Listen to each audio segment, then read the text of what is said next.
Hello, everybody. Josh Neighbors here, Locked On Nationals podcast. Joining us, as he does every single week, it is Matt Weyrich. Today, the Nationals are playing really good baseball right now. At the time of us recording this podcast on Wednesday, we'll talk about the pitching that is red hot. We'll talk about Patrick Corbin. He had an excellent start last night where he kind of turned back the clock, if you will. The rest of the pitching is doing pretty well, too. We'll hit on all that and more today with Matt.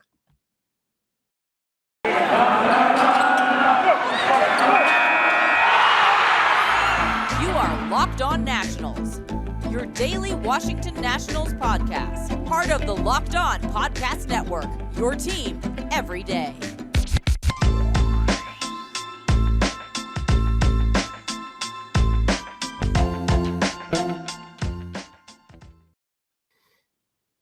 All right, we're back. Josh Neighbors here with Matt Weyrich. And I have to say, Matt, it looks like the moving process for you has gone pretty well. I mean, we have a multi-monitor setup, like pretty serious sport. You can take it all in as a sports writer now. You can make sure you have all the stats and the games and everything up and kind of all of your locations, the article at the same time.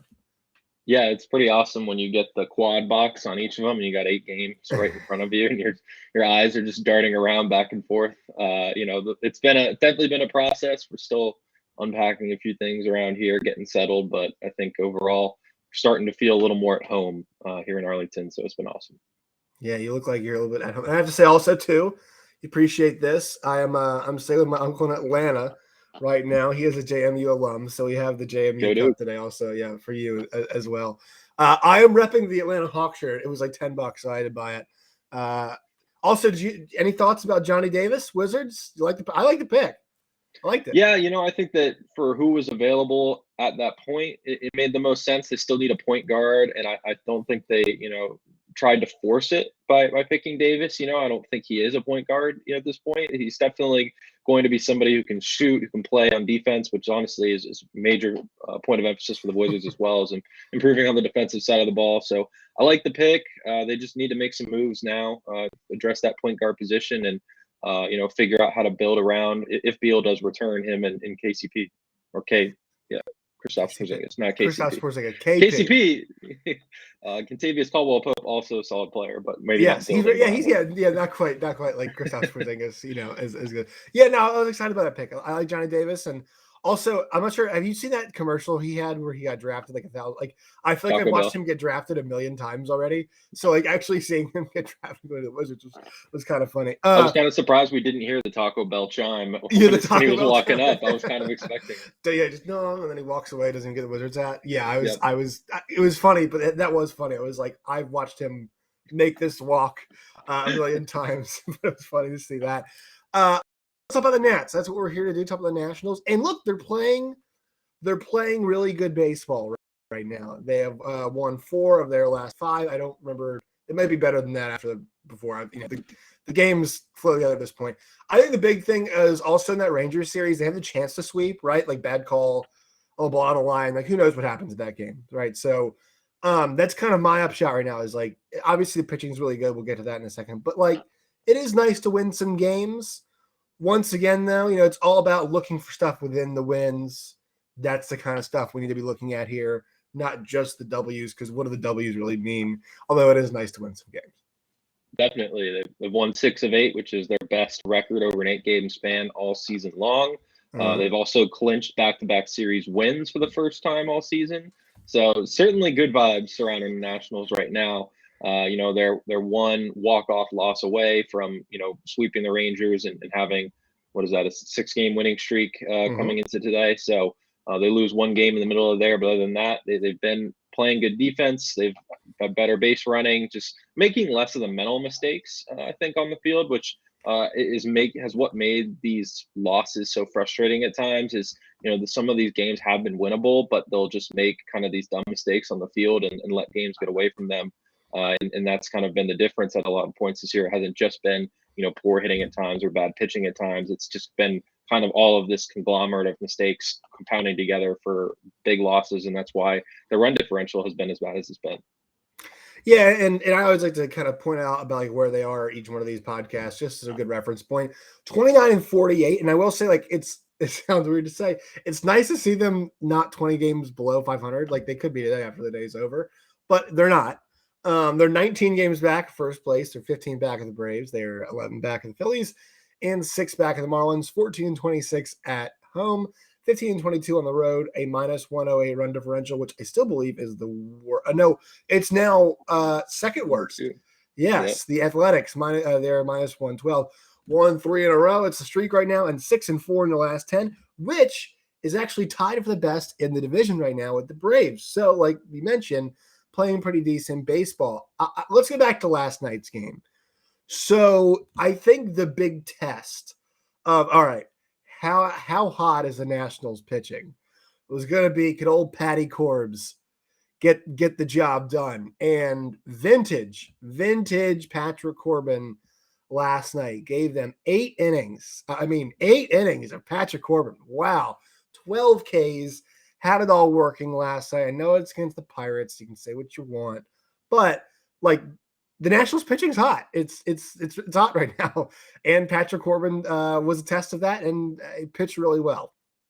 Yeah, since June 18th, the Nationals rotation has a 1.66 ERA. That's best in baseball. They're the only team in all of baseball with a sub-2 starters ERA over that span. It's just been a really impressive run here. Corbin was kind of the only guy so far that hadn't put together, an impressive outing in that span. Jackson Tatro had 2 quality starts. Josiah Gray had 2 quality starts. Eric Fetty had 1. And Paolo Espino came really close, but ultimately has still kept his ERA down. So it was really kind of up to Corbin here to kind of keep things going now. And boy, did he. Like you said, vintage is the best word for it. 12 strikeouts, that ties a career high. It's actually more than he had in any start throughout all of 2019. So it's his new Nationals record for himself here since he came to DC. That slider was really on point. 74% swing and miss rate on it, which is just an insane stat. Both his velo and his spin rate on that pitch were above his season averages as well, which is also a good sign. So he really just seemed to have everything working. I thought that sinker, which is a good out pitch for him as well.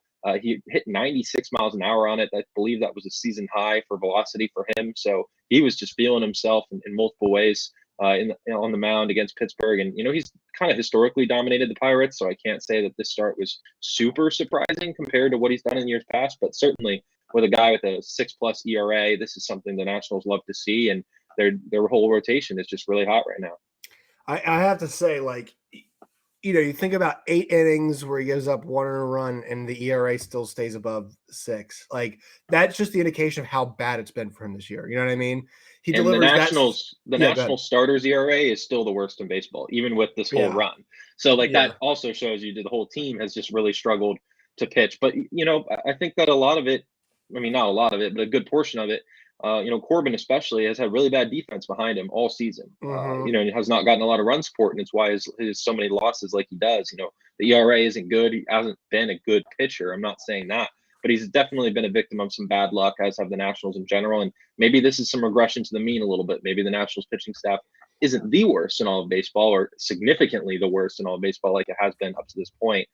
Maybe it's a little bit better, but we'll have to wait and see how long we can keep this going. Yeah, the one start that sticks out in bad defense was that Philly start. That where it just snowballed. I think it was 2 errors they got, and then seven unearned runs, 7 unearned runs, and Corbin kind of did the rest. But there's a reason why the runs were unearned. They should have been out of that, and that's on the defense. They weren't. And it's the Nationals defense it's really important because when you have guys who are struggling, well, let's be frank, not that good or proven. I don't want to call them not that good, but like young or unproven, stuff like that. Like, you got to back those guys up. You really have to, because that's kind of the mark of a bad team. But it's going to happen when you have guys like Luis Garcia back there, when you've got guys, like Michael Franco, and you're shuffling guys in and out of the lineup a lot. This is not a team that's built to lead the league in defensive runs saved, is it?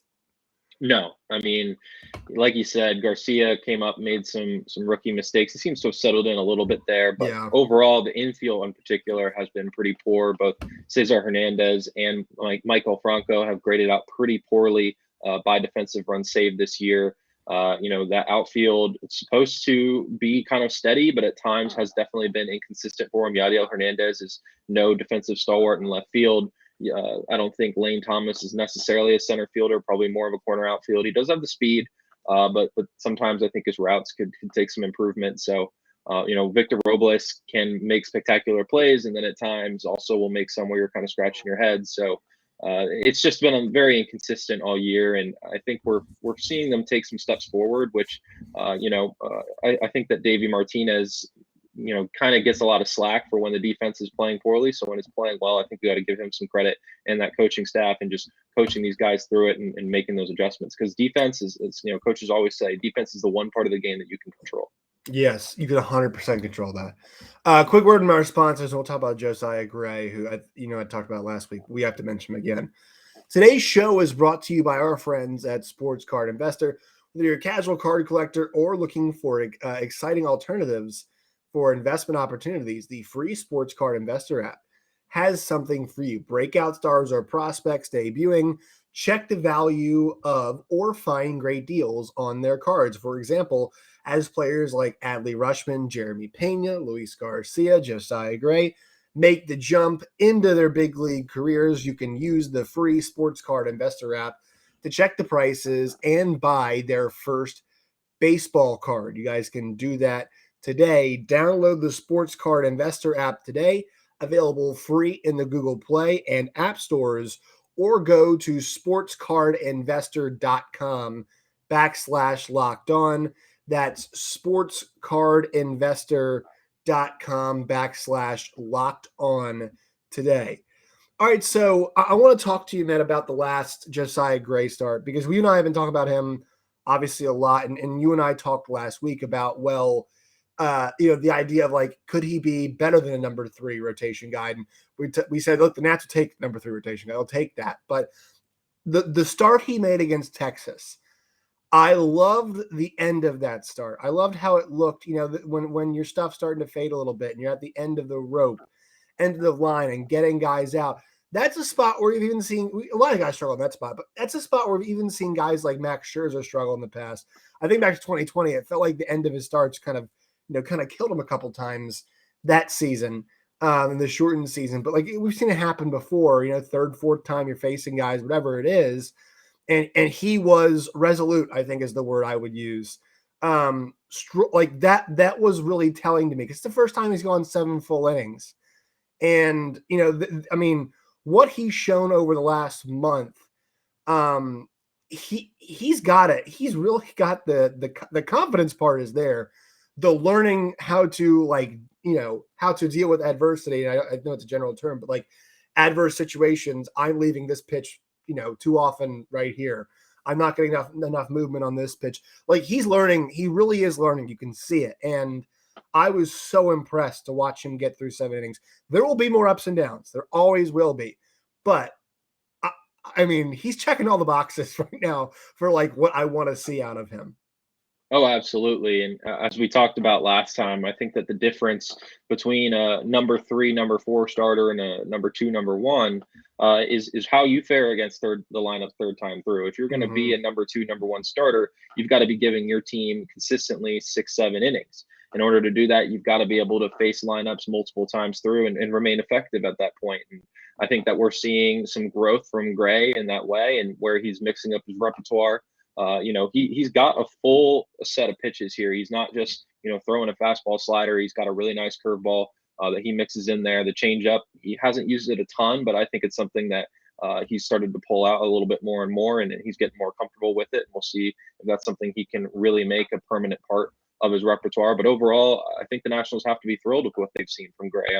He leads all National League starters in ERA this month. I think he's got a solid case for NL Pitcher of the Month. He's going to miss making one more start this calendar month by 1 day. Unfortunately, his next start will be Friday, which will be July 1st. So he's already finished up his numbers for the month, but it's been super impressive.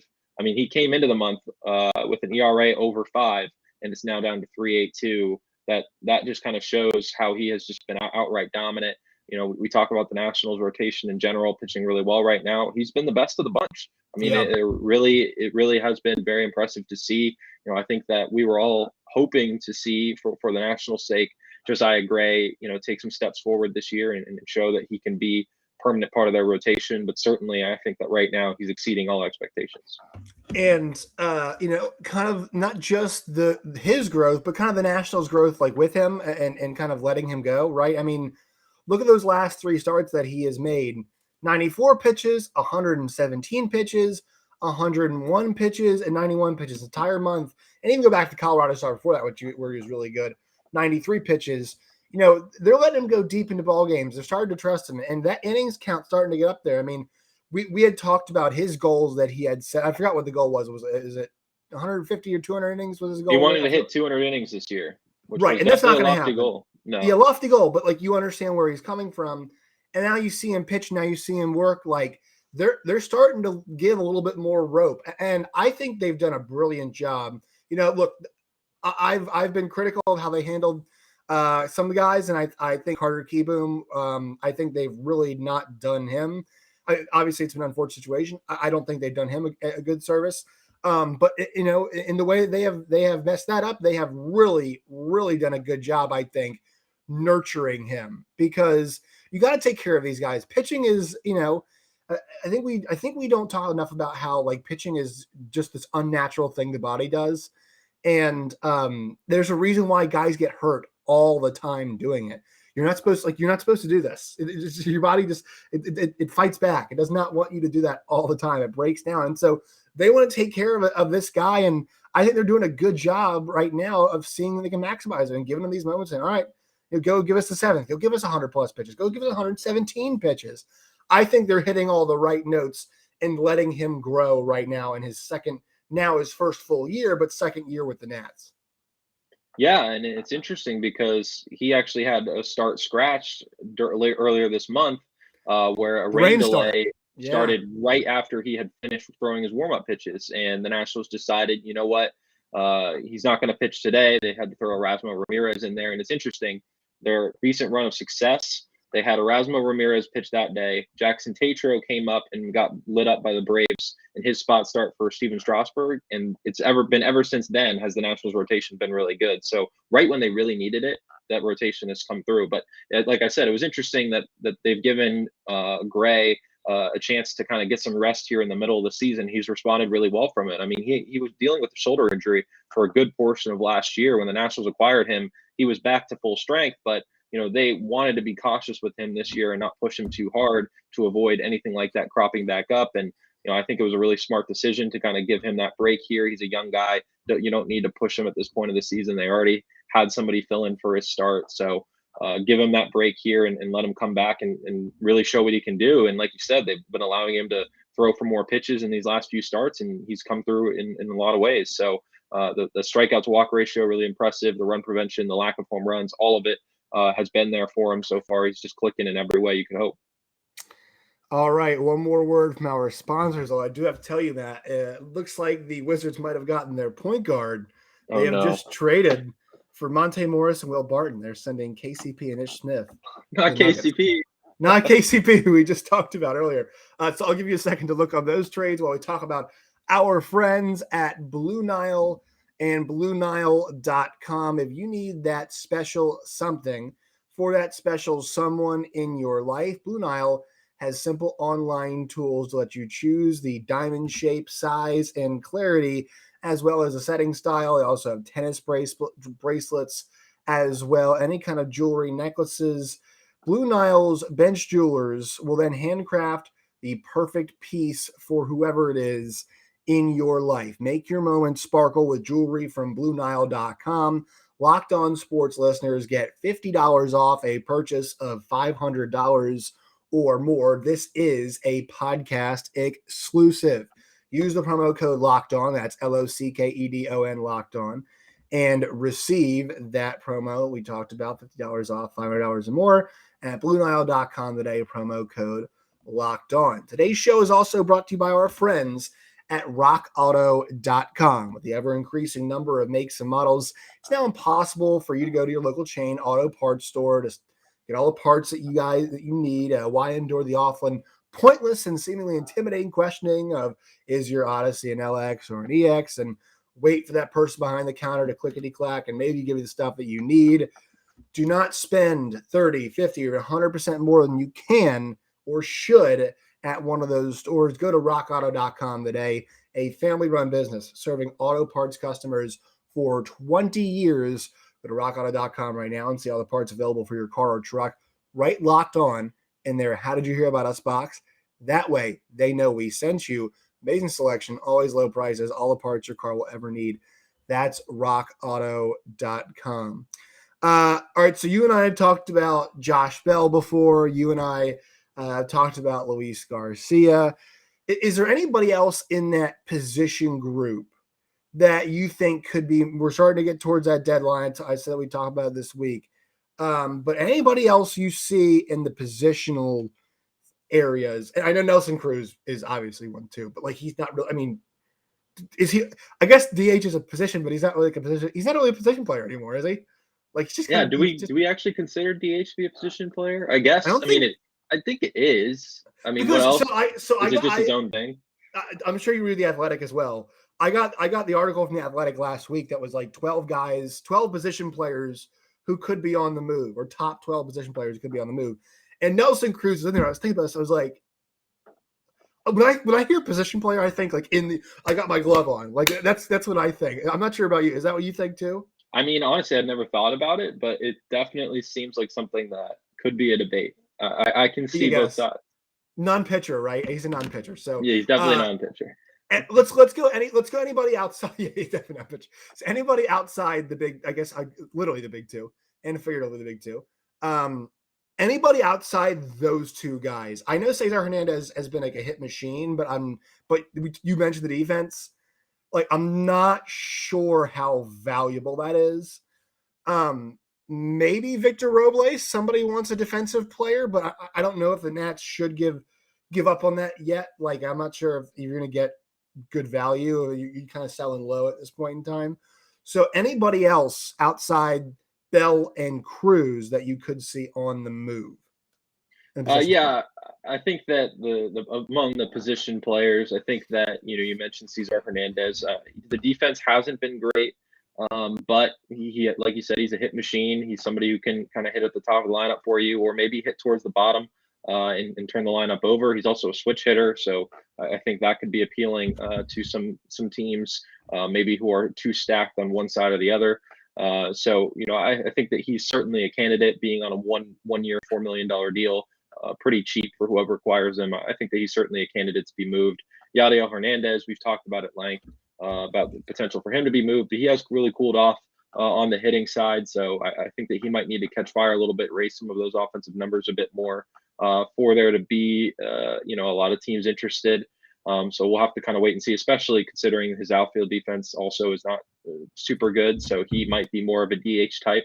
And I don't know if, anyone's going to be looking to acquire him strictly to be their starting DH, maybe as a platoon bat. I don't know, but with all of the years of control that he has, it's certainly an interesting case there. So something to keep an eye on.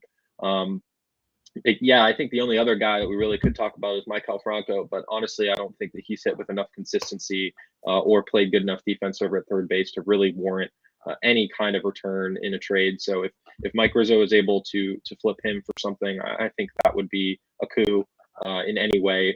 So we'll wait and see. We've got now about a month until the trade deadline, a little over a month now. So it's starting to heat up. We saw the Royals make a trade with the Guardians, I believe, or no, not the Guardians, the Mariners, and where they sent Carlos Santana over, which brought up my boy Vinny Pasquantino, who has been raking down in AAA, finally getting his shot, first baseman over there.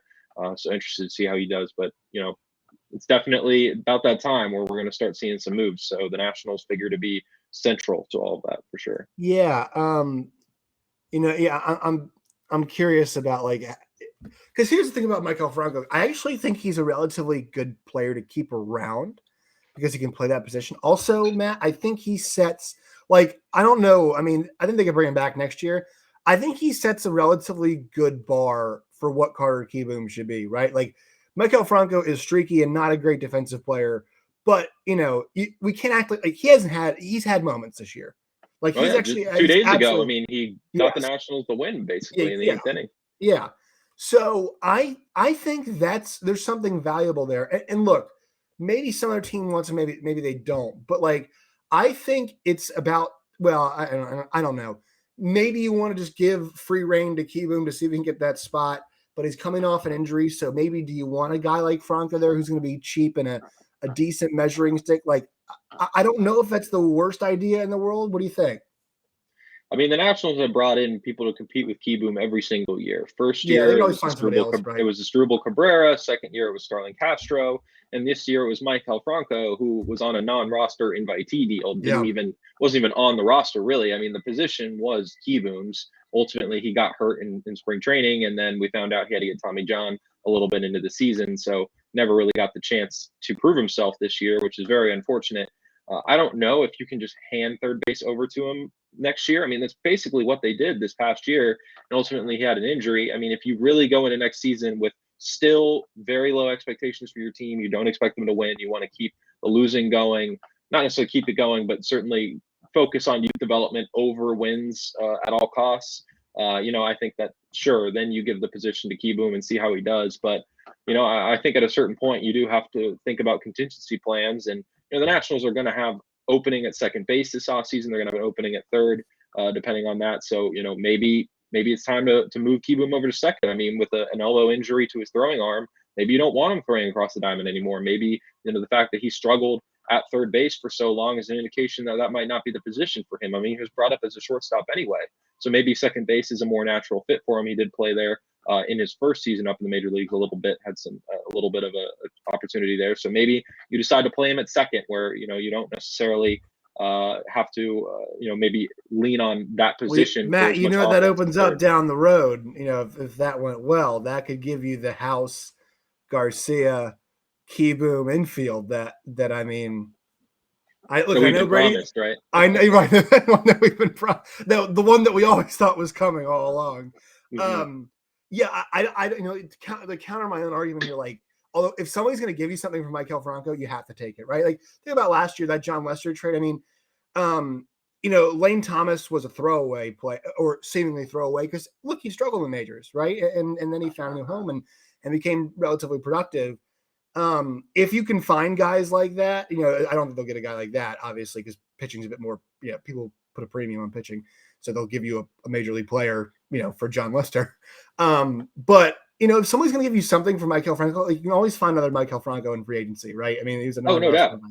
And Thomas was kind of a casualty of, the Cardinals had so much young outfield guys. I mean, they had Brendan Donovan, who's come up and been very good. Harrison Bader there in center field. You have Dylan Carlson, who had a nice rookie season last year. They thought they were all set in the outfield, and Lane Thomas didn't have a fit, similar to the Nationals getting Riley Adams in return for Brad Hand. The Blue Jays had top prospect Gabriel Moreno come up. They really believed in Alejandro Kirk, who might even be the all-star starter at catcher for the American League this year. So Adams was expendable for them, and they said, hey, we need a left-handed arm. Brad Hand has been very good, but maybe we can get something out of him. Ultimately, they didn't get anything out of him and ended up releasing him, and then he ended up with the Mets by the end of the year. So that really was a coup for the Nationals, even if with Adams hitting under 200 this year. Those are the kind of guys, or they're kind of lottery tickets. But if you can, trade, for 2-3 months of a guy for 5 years of control of a player who you can give an opportunity to see if he works out, why not? Like you said, right. You can always find a player of Maikel Franco's caliber in free agency. And, to the Nationals' credit, throughout the years, they've been very good. Yes, they've developed some guys with some high-profile first-round picks, but overall, they've really filled out their roster through trades and free agency. I mean, some of their best players over the last 10, 12 years have been from free agent contracts. Guys like Daniel Murphy, Max Scherzer. Look at that World Series team. It was dotted with guys they signed in free agency. So that's kind of the way Mike Rizzo has built this team. And certainly they'd like to develop as many guys as possible and have them on cheap deals so they can fill in fewer positions through free agency and spend less money to do it. But at a certain point, you do have to lean on those contracts, and, the Nationals have to be real with themselves. All right, I want to get your thoughts on. Do you have a second, or do you have? I want to get your thoughts on something non-Nationals related. I want to talk about the Freddie Freeman thing, because it's really odd to me what's happening right now. It's fascinating, I think. You see how emotional he got this past weekend returning to Atlanta, and then you have the Clayton Kershaw comment, which I didn't think was like when I read it at first, I was like, oh, I get what he's saying, and then I thought about it, I was like, I'm not sure this is productive. I don't know, like what's he gonna do? Be a sleeper cell for the Braves? Not like he can do a whole lot. Then Freddie fires his agent after this weekend, which seems like a really emotional decision, right? I mean, it certainly seems like he has been upset over how free agency went the entire time. And we've gotten so many mixed messages coming from both his camp and the Braves camp. I mean, we had, Ronald Acuna Jr. being apparently taken out of context, calling out Freeman for being a bad teammate. We had, reports that the Braves never called him to let him know they were trading for Matt Olson. He was seemingly, they thought he had a deal in place, and then the Dodgers, kind of swooped in. So there's been a whole lot of stuff coming out about this process that makes it seem really messy. And it was clear that Freddie Freeman's agents pushed for the top dollar amount no matter what. That was the biggest thing that they were looking for.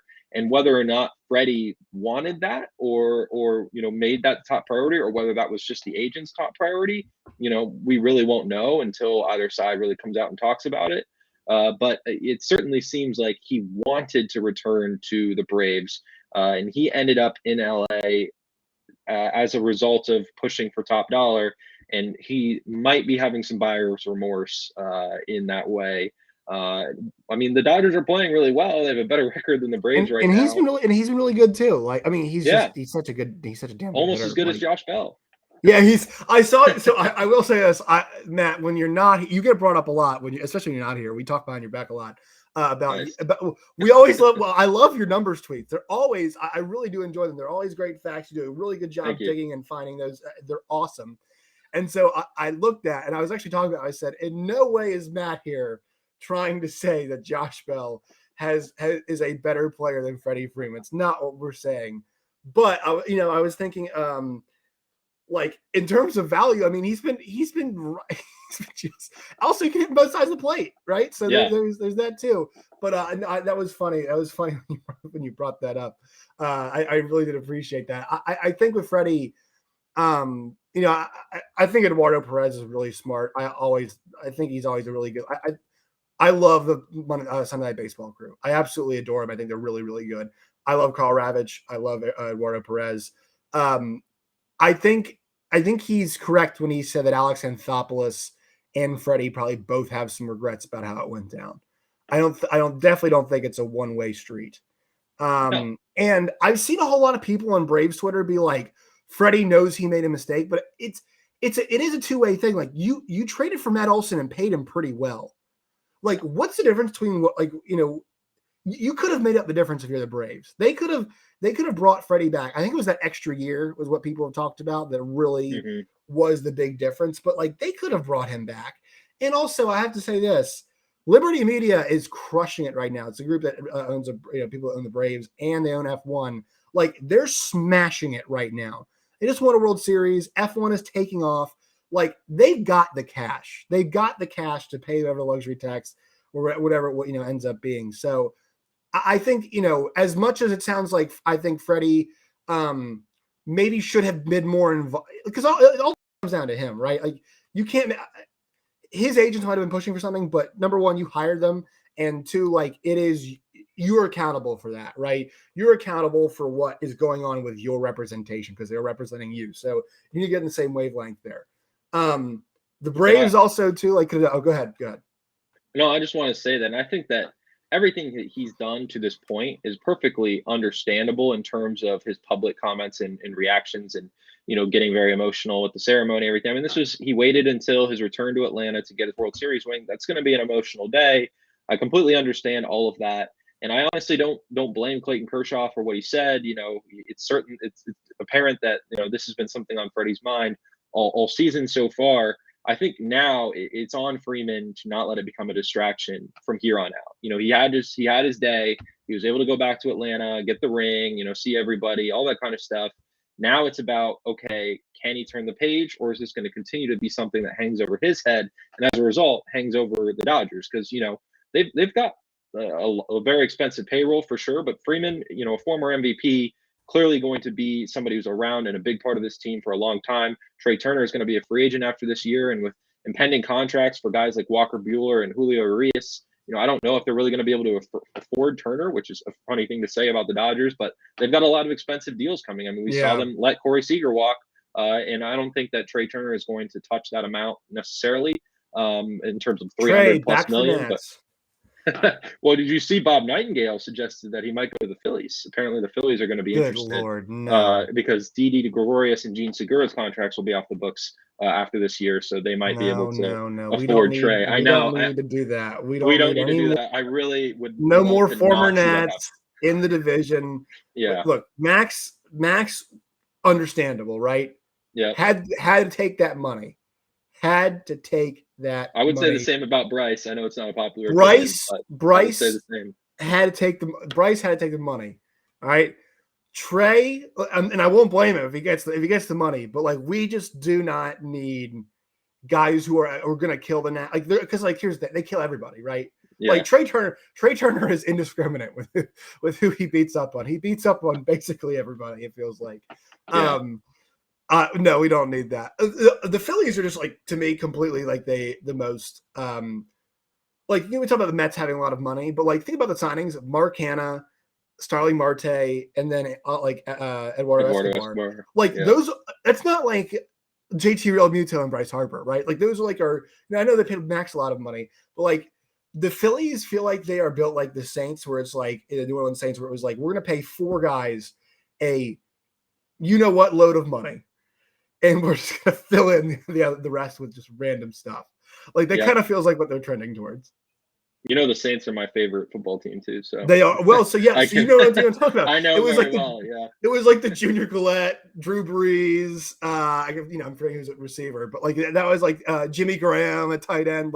That was really even how now. it was built. I mean, it's Michael Thomas, it's Alvin Kamara, it's Cameron Jordan, and Marshawn Lattimore. Right. I mean, that's what it is. That's what they say, and it's worked for him. It's worked for him in the past. I give him that. But yeah, I think the Freddie stuff is really interesting, and the domino effect. You're right. It's going to – I mean, I'm not sure they were going to re-sign Trey anyway. I don't know if that was ever the plan. I think they were really I think, once again, I thought the deal was really good for the Dodgers, even if it's just a year and a half of Trey, and they got a year and a half of Trey, and he has been fantastic this season.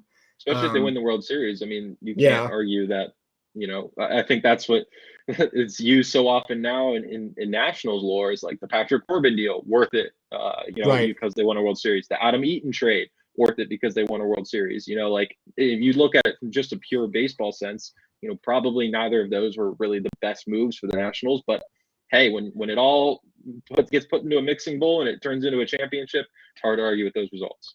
You can't argue with those results.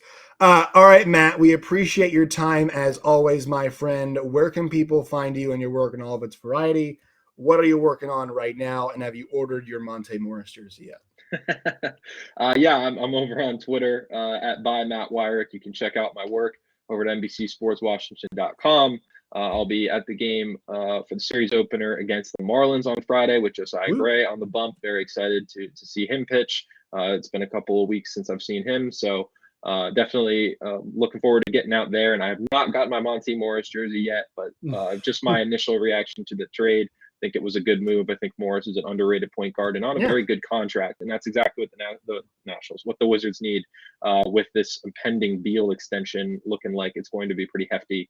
They needed some, good value deals. And I think that's exactly what this is. So, and Will Barton's expiring too. So, and he's a pretty decent player, but he's also expiring, which helps you kind of make the money work beyond. And it fills the KCP void. Yeah, exactly. Yeah. So it works. It worked out for him. All right. Matt Weyrich, appreciate your time as always, man. We'll talk to you next week. Sounds good, man. Thanks for having me.